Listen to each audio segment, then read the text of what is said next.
ഇത് ഇവിടെ വടകരയിൽ ഒരു പ്രത്യേകമായ സാഹചര്യം ആണ് തെരഞ്ഞെടുപ്പിൻ്റെ പ്രചരണത്തിൻ്റെ ഭാഗമായി രൂപപ്പെട്ടു വന്നത് എന്ന് എല്ലാവർക്കും അറിയാം.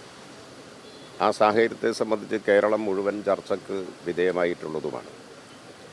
ഇവിടെ തെരഞ്ഞെടുപ്പിൻ്റെ ഘട്ടത്തിൽ ഒരു ഏകപക്ഷീയമായ വർഗീയ ധ്രുവീകരണം ഉണ്ടാക്കുന്ന പ്രചരണ രീതികളാണ് ഇവിടെ അവലംബിക്കപ്പെട്ടത്. അതിനെതിരായിട്ട് അതിവിപുലമായ ജനകീയ അഭിപ്രായം മതനിരപേക്ഷ മനസ്സുകളിൽ നിന്നെല്ലാം ഉണ്ടായി. സ്വാഭാവികമായും ആളുകൾക്ക് പോളിംഗ് എല്ലാം കഴിഞ്ഞു. വോട്ടെണ്ണലിനെ തുടർന്ന് എന്തെങ്കിലും സമാധാന ഭംഗമുണ്ടാകുമോ, സംഘർഷ സാധ്യത ഉണ്ടാകാനിടയുണ്ടോ എന്ന ആശങ്ക സ്വാഭാവികമാണ്. അവിടെയാണ് ഉത്തരവാദപ്പെട്ട രാഷ്ട്രീയ പാർട്ടികളുടെ പ്രധാനപ്പെട്ട ചുമതലപ്പെട്ട ഭാരവാഹികളെ കണ്ണൂർ റേഞ്ച് DIG തന്നെ വിളിച്ചു ചേർത്തു. പോലീസ് മേധാവികളെല്ലാം ഉണ്ടായിരുന്നു. എല്ലാ രാഷ്ട്രീയ പാർട്ടികളും ഒറ്റ മനസ്സാലെ DIGയുടെ സാന്നിധ്യത്തിൽ പോളിങ്ങിനെ തുടർന്ന് യാതൊരുവിധ സംഘർഷ സാധ്യതകളും ഉടലെടുക്കാത്ത വിധം മുൻകൂട്ടിയുള്ള ജാഗ്രത പാലിക്കണമെന്നും പാലിക്കുക മാത്രമല്ല താഴെ തലം വരെ ഇടപെടണം എന്നും തീരുമാനിച്ചിട്ടുണ്ട്. അതിൻ്റെ അടിസ്ഥാനത്തിൽ കർശനമായ ചില നിലപാടുകൾ പൊതുവായിട്ട് ഇന്നത്തെ യോഗം കൈക്കൊള്ളുകയുണ്ടായി. അത് 4-ാം തീയതിയാണ് വോട്ടെണ്ണുന്നത്. എണ്ണിക്കഴിഞ്ഞാൽ സ്വാഭാവികമായും ഫലം പുറത്തു വരുമ്പോൾ വിജയിക്കുന്ന സ്ഥാനാർത്ഥിയുടെ മുന്നണിക്ക് വിജയാഹ്ലാദ പ്രകടനങ്ങൾ, ആഘോഷങ്ങൾ ഇതെല്ലാം 7 മണി വരെയുള്ള സമയത്തിനകം നടത്താമെന്നും അതുപോലെ തന്നെ അത്തരം പ്രകടനങ്ങൾക്കുമെല്ലാം പൊതുവിലൊരു പെരുമാറ്റച്ചട്ടം അതും പൊതുവെ ചർച്ച ചെയ്ത് എല്ലാവരും ഏകമനസ്സാലെ അംഗീകരിച്ചിട്ടുണ്ട്. ദേശീയ തലത്തിൽ സ്വാഭാവികമായും ഏതെങ്കിലും ഒരു മുന്നണി ഭൂരിപക്ഷം നേടും എന്നുള്ളതാണല്ലോ. രണ്ടു കൂട്ടരും അവകാശവാദം ഉന്നയിക്കുന്നുണ്ട്. ഞങ്ങൾ ഇടതുപക്ഷ ജനാധിപത്യ മുന്നണി ഇന്ത്യ സഖ്യം കേന്ദ്രത്തിൽ ഭൂരിപക്ഷം നേടും, ഭരണസാധ്യത ഉണ്ടാകും എന്നാണ് ഞങ്ങൾ പ്രതീക്ഷിക്കുന്നത്. ഞങ്ങളാണെങ്കിൽ ഞങ്ങൾ, അല്ലെങ്കിൽ മറ്റവരാണെങ്കിൽ മറ്റവർ. ആർക്കാണോ കേന്ദ്രത്തിൽ അവർ പിറ്റേ ദിവസം അതിനനുസരിച്ച് ആഹ്ലാദ പ്രകടനങ്ങൾ നടത്തുക. ഈ നിലയിലുള്ള ഒരു ക്രമീകരണങ്ങൾ പൊതുവിലുണ്ടാക്കിയിട്ടുണ്ട് വടകര പാർലമെൻറ്റ് നിയോജക മണ്ഡലത്തിനകത്ത്.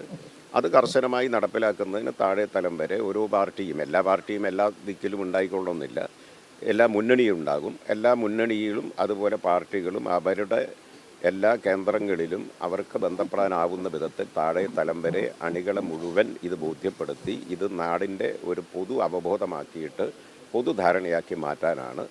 അതിനനുസരിച്ച് ഇടതുപക്ഷ ജനാധിപത്യ മുന്നണി ഈ തീരുമാനങ്ങൾ നടപ്പിലാക്കുന്നതിന് 100% പ്രാവർത്തികമാക്കുന്നതിന് അങ്ങേയറ്റത്തെ ആത്മാർത്ഥതയോടുകൂടി ഞങ്ങൾ രംഗത്തുണ്ടാകും. ഞങ്ങൾ നാടിൻ്റെ സമാധാനവും സൗഹാർദ്ദവും സമാധാനപരമായ അന്തരീക്ഷവും സഹവർത്തിത്വത്തിനുമാണ് ഞങ്ങൾ പരമമായ പ്രാധാന്യം നൽകുന്നത്. ആ നിലയിൽ ഇടതുപക്ഷ ജനാധിപത്യ മുന്നണി ഇത് പ്രാവർത്തികമാക്കുന്നതിന് അങ്ങേയറ്റത്തെ ആത്മാർത്ഥതയോടെ ഞങ്ങളുണ്ടാവും. അതിനല്ലല്ലോ വിളിച്ചത്, അതിനല്ലല്ലോ. അത് ഞങ്ങൾ അങ്ങോട്ടും ഇങ്ങോട്ടും തെരഞ്ഞെടുപ്പ് കാലത്തൊക്കെ ഞങ്ങൾക്ക് പറയാനുള്ള പറഞ്ഞിട്ടുണ്ട്. ഇനിയും രാഷ്ട്രീയമായ ചർച്ചകളും സംവാദങ്ങളൊക്കെ രാഷ്ട്രീയ വിഷയങ്ങളിൽ നടന്നേക്കാം. ഇതല്ല, നാടിനോടുള്ള ഉത്തരവാദിത്വം നിറവേറ്റാനാണ്. അതിൽ ഞങ്ങൾ ഏറ്റവും മുൻപന്തിയിലുണ്ട്. അത് ഞങ്ങൾ നിറവേറ്റുക തന്നെ ചെയ്യും. ഏതെല്ലാം വിധത്തിൽ പ്രചരിപ്പിച്ചാലും. നിങ്ങൾ ഈ മാധ്യമങ്ങളും കുറച്ചൊരു അവധാനത കാണിക്കണം എന്ന് പൊതുവായി നിങ്ങളോടെല്ലാം അഭ്യർത്ഥിക്കുകയാണ് ഇത്തരം കാര്യങ്ങളിൽ.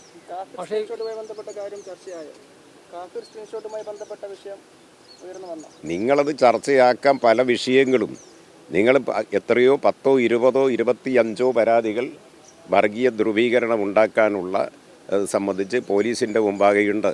അതെല്ലാം സംബന്ധിച്ച് പോലീസ് പരിശോധിച്ച് യുക്തമായ കർശനമായ നിലപാട് സ്വീകരിക്കേണ്ടതുണ്ട്. ഒരു സ്ഥാനാർത്ഥിയെ ആ നിലയിൽ വളരെ മ്ലേച്ഛമായ നിലയിൽ അപഹസിച്ചതും ആക്ഷേപിച്ചതും അതുപോലെ വർഗീയമായ നിലയിലും അശ്ലീലമായും എല്ലാം ആക്ഷേപിച്ചതുമായ ഒരുപാട് പരാതികളുണ്ട്. ആ കൂട്ടത്തിൽ ഈ പറഞ്ഞതും പെടും. ഇതെല്ലാം അതിൻ്റെയെല്ലാം സോഴ്സ് ഏതാണ് എന്ന് നോക്കിയിട്ട് കണ്ടെത്തി കർശനമായ നിലപാട് സ്വീകരിക്കേണ്ടതുണ്ട്.